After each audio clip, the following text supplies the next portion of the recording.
Yo, what's good, everyone? Sideshow MMA here, and today I will be recapping UFC Fight Night London. Just took place, so yeah, let's get right into it. Real quick, before I start going over these predictions, I just want to say I did awful on predictions. Before I recap the event, I did awful. I've been watching every card from top to bottom, making predictions since Cater versus Ige. I've never done as bad as I did today ever in my fucking life. I did awful on predictions. I went 2-10. Nothing on this card made any fucking sense. It was crazy. On to the first fight, Guram Kudus versus Cowie Fernandez. Cowie looked really good round one. He dropped Guram with a head kick. Guram could not get started at all. Cowie had really strong low kicks, which I predicted would happen.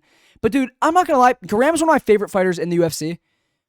I knew Cowie would be looking for the low kicks early, for sure, on Guram, but I thought Guram would be able to make an adjustment, dude. The fact that he couldn't make, it was crazy to me.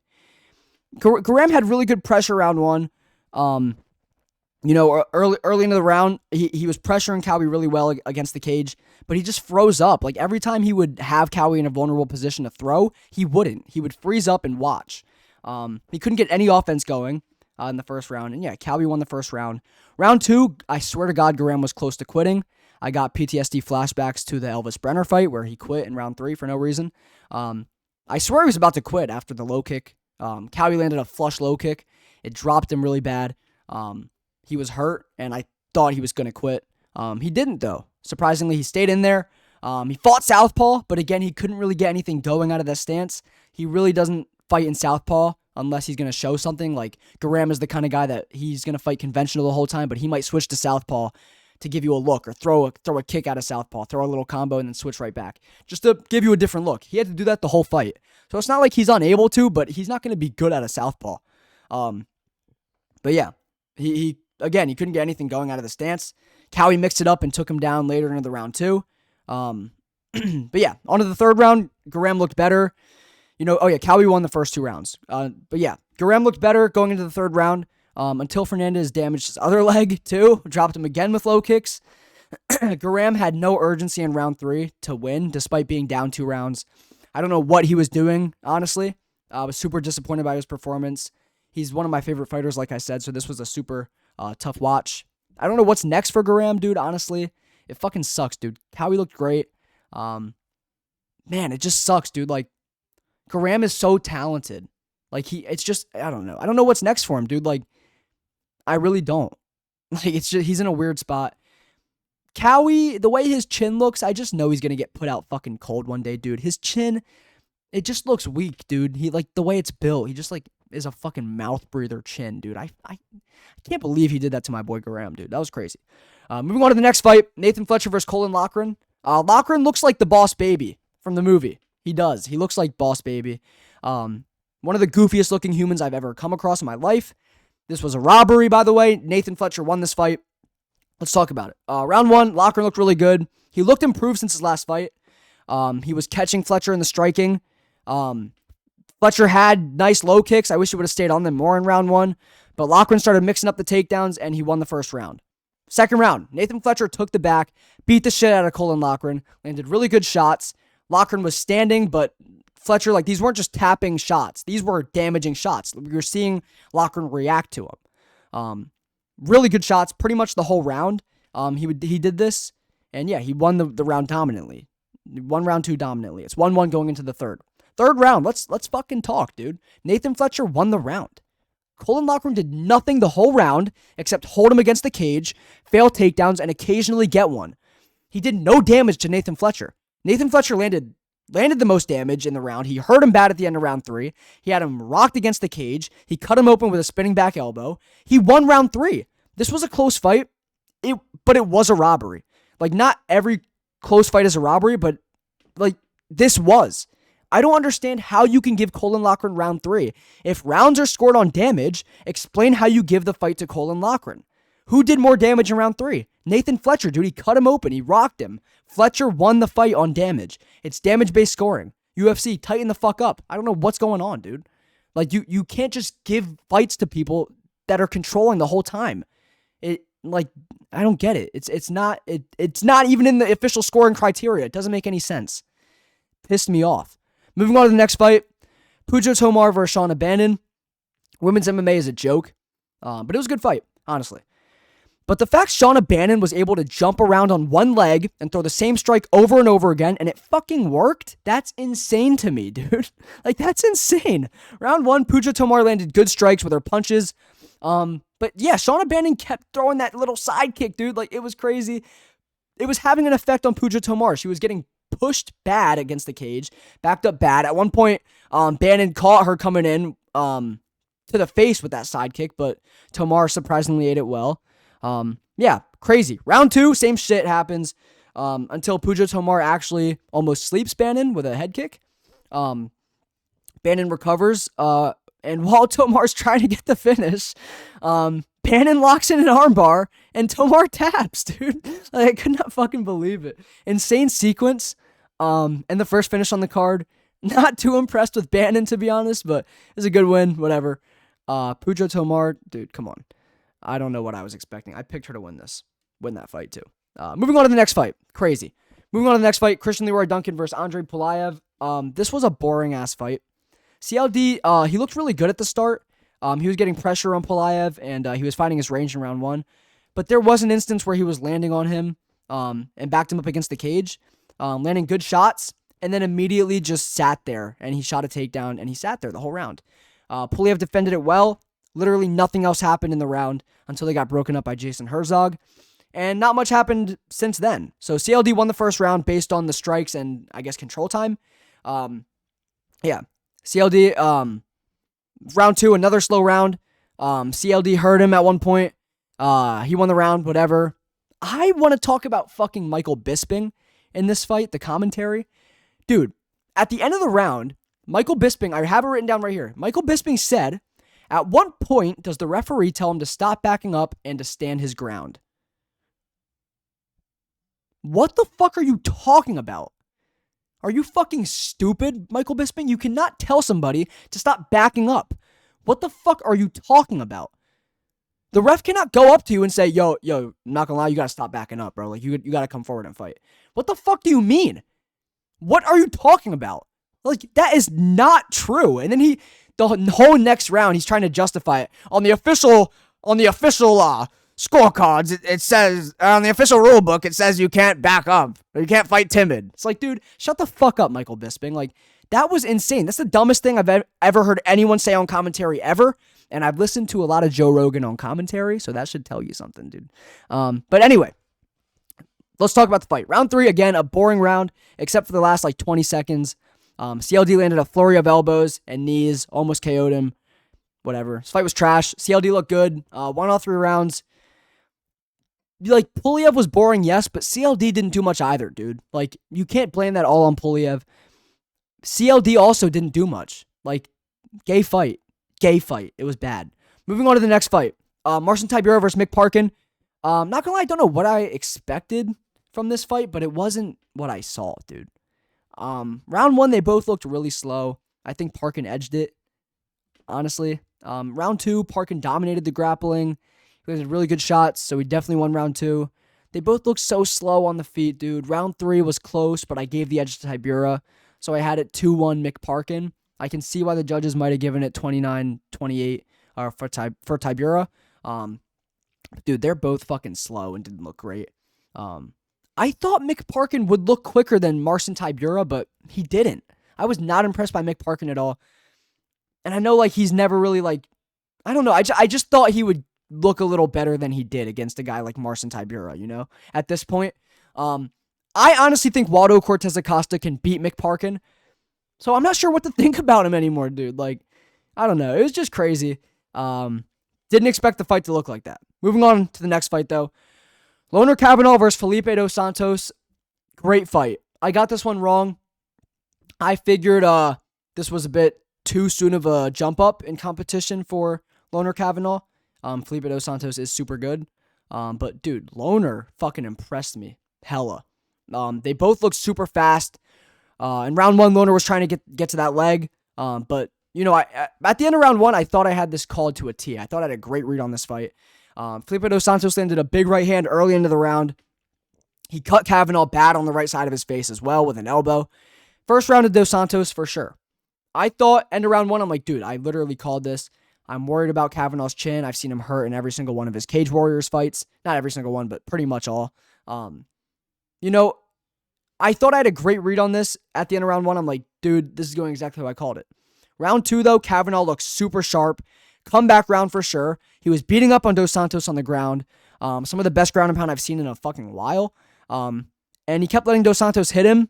He was trying to like aura farm, like posture up, and he'd let Dos Santos hit him. But all that happened was Dos Santos reopened the cut from round 1. So I'm not sure what the fuck the game plan was there from Kavanagh. He was just trying to be like cool or something. I thought it was kind of stupid and dumb, to be honest. But yeah, he would like posture up. Dos Santos would hit him and he'd like shake his head and he'd land a big shot, posture up again. Dos Santos hits him. He just sitting there eating it. Like, what the fuck are you doing, dude? Anyway, third round, super close. Kavanagh landed the better shots though on the feet. He did the better work on the ground as well. Dos Santos cheated a number of times in this fight, but why wouldn't he? It's illegal. It's allowed. Yeah. I don't know if you've been watching the UFC, you know cheating's legal. Yeah. Great fight, though. Loner Kavanagh looks super good. Impressed me a lot. The fact he went in there and beat Felipe Dos Santos just speaks to his level of skill. I think he'll go super far in the division. He is small, though. He's 5'4", dude. At flyweight, he's a small flyweight. He's smaller than Josh Van, who I think is a small flyweight. I am worried about Kavanagh's chin. I've seen him get hurt a lot in Cage Warriors, like I said. So I'm a bit worried, as his career goes on. But either way, it's a great win. He's super talented. He's super quick. I've talked to him before. Cool guy. I fuck with Loner Kavanagh heavy. I've been watching him for a while. He's been on my radar for some time. So yeah, I'm glad to see him finally get a shot. I'm glad to see him put on the performance against a guy like Felipe Dos Santos, who I was super high on. Super, super great win for Kavanagh. I'm so happy for him, dude. But yeah, moving on to the next fight. Jai Herbert versus Chris Padilla. Shit fight, honestly. Shit fucking fight. Round 1, nothing happened. When I say that, I'm not exaggerating. Nothing fucking happened in that round. Chris Padilla won the round because he held Jai Herbert against the cage for the last 20 seconds. That's the only thing to score in the round. Nothing else happened. Crazy. Round 2, I don't even want to talk about this fight, dude. It's fucking terrible. Padilla won on control time. Who cares? Round 3, Jai was busier for sure. He won the third round. He looked really good. That's exactly how I thought the whole fight would go. I'm not sure why he didn't do that earlier. There was a moment where Chris Padilla stung him towards the end of the round, actually, where Herbert went staggering back for a second. I was like, oh, shit. But he still won the round, in my opinion. Herbert was sniping him, dude. Like, he was countering Padilla coming into range, which is exactly what I said would happen. He was throwing good boxing combinations and ending them with low kicks. He was beating the shit out of Chris Padilla in round 3. That's simple. And I thought he would do that throughout. I thought he'd get started quicker. I thought he'd start round 1. Like, Padilla's a pocket-style fighter. Like, he's going to box in the pocket. That's his game. When you're Jai Herbert and you can play the long game, why didn't he do it past round 3? Like, outside of round 3, I mean. I don't know. By the way, I don't know how the fuck Jai Herbert can act like it was a bad decision and be disappointed when he chose to do fucking nothing outside of round 3. How the fuck can you sit there and mope around at the end like you should have got the nod? Dude, you chose to lose that fight. You chose to lose that. That's your own fault. The fuck? Don't be looking sad after that, after you chose to lose. What the fuck are you doing, dude? Anyway, moving on to the next fight. Morgan Charrier versus Nathaniel Wood. Jesus, another one I got wrong. I did not see this going like this at all. At all. I thought if anyone would have a power advantage, it would be Morgan Charrier. I've seen Nathaniel Wood hurt way too many fucking times. Crazy. Anyway, round 1. Charrier got dropped bad. Bad. I'm surprised he survived it, but not really, because Nathaniel Wood is infamous for fumbling finishes and not being able to finish fights. But dude, I did not see him catching Morgan Charrier like that. But whatever. The sport makes no fucking sense, all right? Round 2. Round 1 for Nathaniel Wood, for sure. Round 2. Wood was popping him. His boxing looked super sharp, especially his jab, dude. Nathaniel Wood was launching his whole body into the jab, popping Charrier's head back pretty good. As Laura Sanko would say, like a Pez dispenser. Yeah. Charrier caught him good with an elbow about 3.5 minutes in, and somehow Wood took it really well. Yeah, Wood won the round. I'm so sure. I was so sure Charrier would have the power advantage in this fight. But yeah, Wood won the second round, outboxing Charrier, which I didn't see coming at all also. But yeah, round 3, Charrier looks better, but I was super disappointed by him, dude. I did a really bad job on predictions. Like, nothing made any fucking sense. I thought I had a really good read on this one in particular. I know Nathaniel Wood is good, but I did think he was a level below Morgan Charrier. Crazy. He beats Nathaniel Wood beats Morgan Charrier convincingly. He should probably get a ranked opponent next. I thought Charrier was that next level above Nathaniel Wood, you know? Like, I thought he would go far in the division, but I don't know. I don't know what to think anymore after this.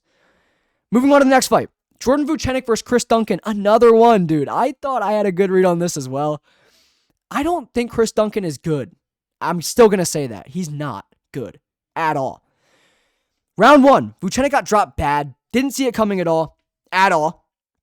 I did not think Chris Duncan would drop Jordan Vucenic like that. But yeah, Duncan dominated after that. He controlled Vucenic in the grappling. He won the round. Round 2, Vucenic was countering Duncan really well, slipping, getting just out of the way of Duncan's shots and countering. Duncan would be throwing like lead hooks, and Vucenic's just out of the way and counters with his backhand. Did a really good job doing that in the round. Vucenic catches one of Duncan's kicks, and he shoots for a double leg against the cage. Duncan latches up a guillotine, and Vucenic taps. Didn't fight the hands, didn't try to escape, just tapped. Fucking disgraceful. Vucenic got fraud checked by Chris Duncan. Can't believe this is the sport. Moving on. Molly McCann versus Alexia Tainara. Alexia Tainara had the longest walkout ever. Ever. She kind of looks like O'Day Osborne, but she won, so that's all that matters. She looked good on the feet in round 1, in all honesty. Tainara looked pretty good. She was landing good low kicks, good punches. Once they got to the ground, though, Molly was landing good elbows. Alexia Tainara took her back.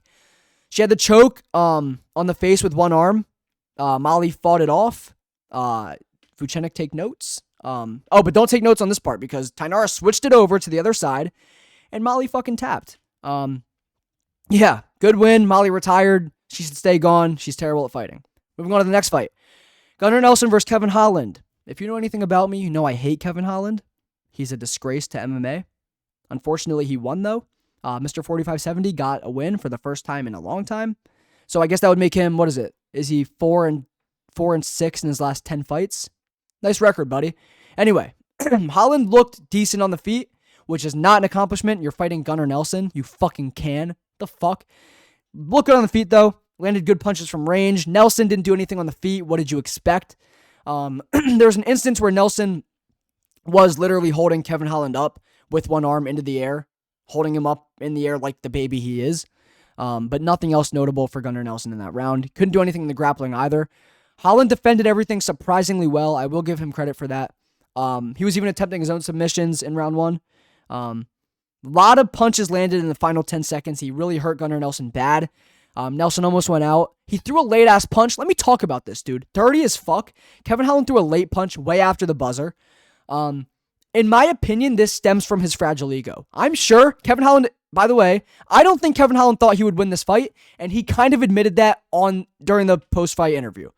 He said that he thought the fight could go either way. He probably didn't have confidence in him winning this fight. So, of course, he has Gunnar Nelson hurt on the ground. He's like, fuck, I have him hurt bad. Here's the buzzer go off. He's like, fuck it, let me get one more in to see if I can sleep him and put him out. And he threw the punch, knowing he would never get another chance probably to win this fight. He probably thought that was his only chance of winning. So he took advantage of the situation and threw the late punch. He's a fucking piece of shit. I'm so sure he did that maliciously and intentionally. Fuck this dude. Anyway, round 2, not much happened. Gunnar, again, couldn't get much going on the ground. Kevin Holland was actually landing the better strikes from bottom, in my opinion. He won the round on damage. Round 3, Gunnar Nelson won. He almost had a submission, but Holland, unfortunately, did a really good job defending. He was landing good knees in the clinch on Gunnar Nelson. In my opinion, Gunnar was out of it since the first round. Since he got hurt like that, he never really came back to like full alertness. Yeah, this fight was super low level. Absolute embarrassment to the sport. Nelson and Holland are genuinely shit. Cut Kevin Holland. I don't want to hear people saying Kevin Holland is good because he beat Gunnar fucking Nelson. I don't want to hear that at all. He's fucking garbage. He doesn't try. He is a quitter. Why the fuck is he in the promotion? He beat Gunnar Nelson on the feet. Who gives a fuck? Who gives a fuck about this win? Who cares? It's not a good win. He immediately got on the mic and started making excuses about his older fights that he lost.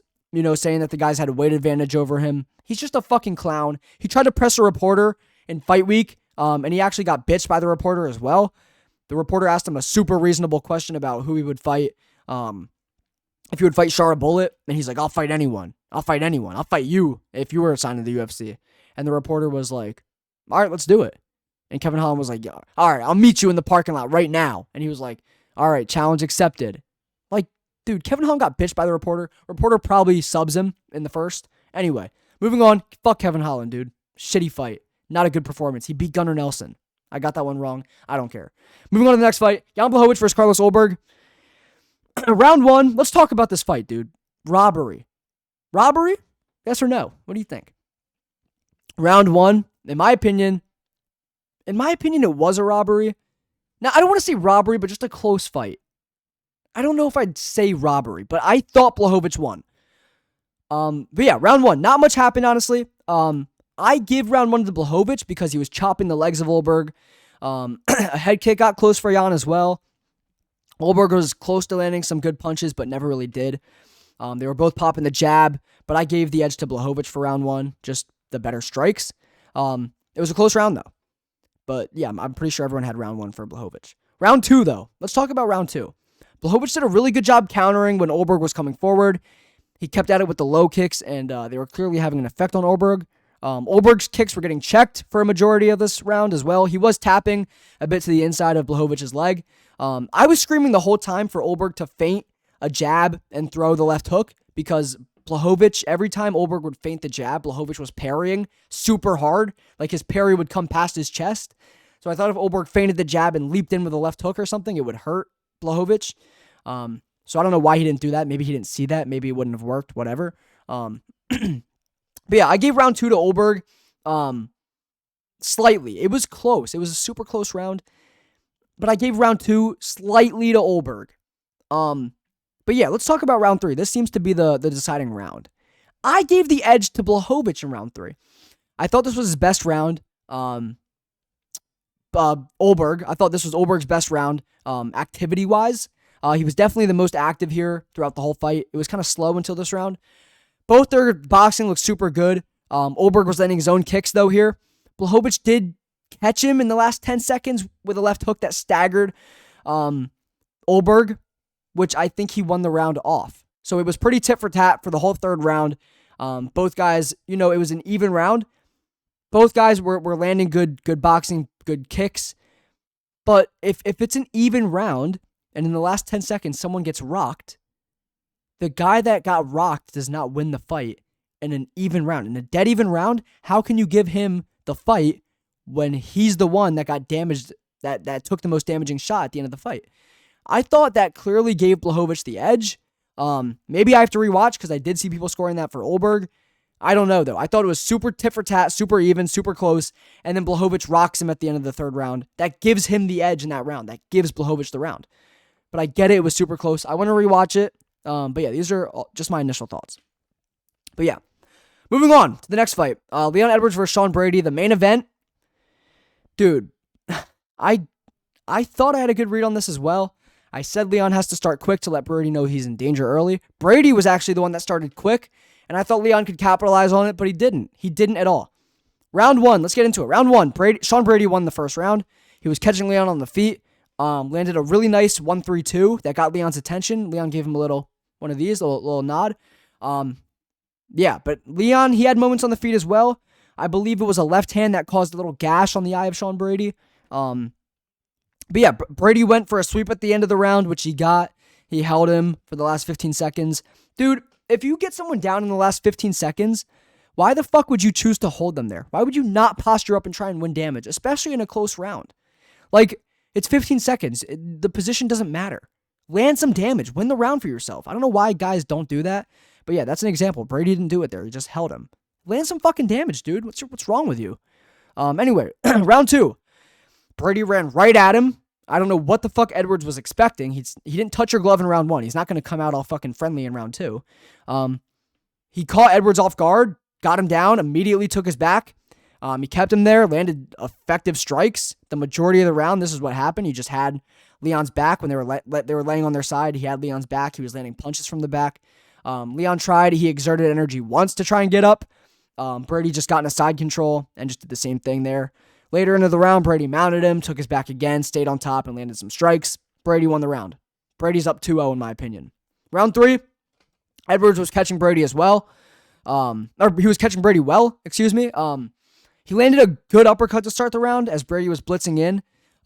Also, as Brady was coming in, he caught him with an elbow, a step-in elbow.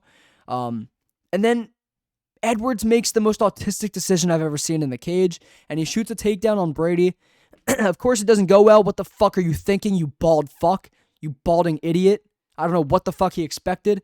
Yeah, Brady gets him down. Or Brady, of course, takes advantage of the fact that Leon is on his knees in front of him, gets him down and does the same exact thing that he did for the other 2 rounds before. Not sure what Leon expected, the absolute fucking moron. But yeah, round 4, he blitzed. Sean Brady started it, blitzed at Edwards, landed some shots, took him down immediately, and yeah, tapped him about 2 minutes later. Fucking ridiculous how Leon was ever champ. Dude, I can't fucking believe it, dude. I cannot fucking believe that Leon Edwards looked like this against Sean Brady. I have seen this dude beat Kamaru Usman in a decision in the 3rd fight. I have seen this dude beat Colby Covington. I'm lost. I don't know how the fuck this happened. I understand the Bilal fight, but dude, come on. Come on, dude. Leon Edwards, like, I know he can defend takedowns, and I know he can. Dude, I expected so much more from him in this fight. I'm super disappointed by him. I thought he would win this fight. I went 2-10 on predictions. I don't know how the fuck that happened. I'm sorry if you were tailing my picks. I apologize. Yeah. Fucking terrible week for me for predictions. Leon Edwards did not show up. None of the guys, dude, this card made no fucking sense. So, crazy. I got banned on TikTok. I've been going live on TikTok recently. We get like a couple hundred people in there. I got banned on TikTok for fucking nothing. Crazy.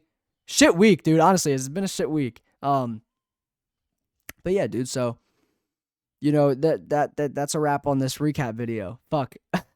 Crazy, dude. I did not expect a lot of the card to go the way it did, honestly.